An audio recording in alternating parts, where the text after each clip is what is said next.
Remue ménage.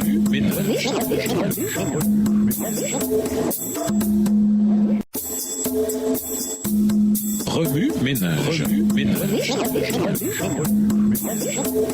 Bienvenue dans votre émission Remue ménage. Nous voilà à la leçon de jeudi. Mon arme contre l'ennemi. Lisons Apocalypse 12, verset 17. Apocalypse 12, verset 17. Alors, furieux contre la femme, le dragon s'en alla faire la guerre au reste de ses enfants, c'est-à-dire à ceux qui obéissent au commandement de Dieu et qui s'attachent au témoignage rendu par Jésus. Dernièrement, j'ai regardé un major général à la retraite de mon pays expliquer comment il a désarmé des milliers de jeunes rebelles armés dans une mission de paix au Libéria. Il a dit qu'à un moment donné, il ne portait aucune arme chaque fois qu'il allait à la rencontre des rebelles. Je me suis demandé comment il arrivait à accomplir ses devoirs sans que les rebelles ne lèvent un seul doigt contre lui. Quiconque participe à une guerre sait très bien que les combattants doivent s'armer jusqu'aux dents avec les armes appropriées. Lorsque Satan perdit la guerre au ciel, il fut précipité sur la terre. Par conséquent, il fit la guerre à ceux qui appartiennent à Dieu, qui obéissent à ses commandements et sont fidèles à Jésus. En tant que disciple du Christ, je suis conscient de cette guerre. Pour me protéger de Satan, pour lutter contre sa tromperie perpétuelle et pour livrer bataille efficacement, j'ai besoin d'armes efficaces. La première, c'est le sang de l'agneau. Le Christ a versé son sang sur la croix pour me sauver. La mort du Christ m'assure le pardon de mes péchés. Romains 8, les versets 31 à 34. Oui, je suis un pécheur, mais Satan, mon accusateur, devrait savoir que le sang de l'agneau me couvre. Mes péchés ont été cloués à la croix du calvaire. Dieu ne les retient plus contre moi. En outre, le sang de l'agneau me donne la puissance de vaincre tous les pièges que Satan dresse contre moi. Ma seconde arme, c'est le témoignage de Jésus-Christ. Cette arme se réfère à mes paroles et mes actes. Nous sommes appelés à être la lumière et le sel du monde. Matthieu 5, versets 13 à 16. C'est pourquoi nous sommes censés faire luire notre lumière par nos paroles et nos actes.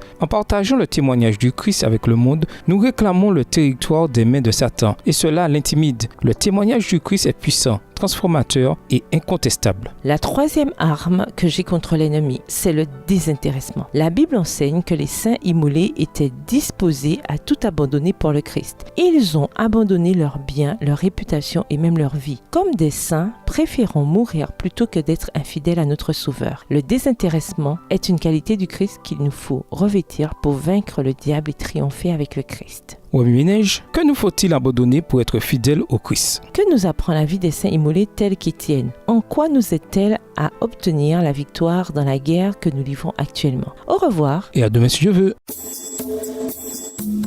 Remue ménage.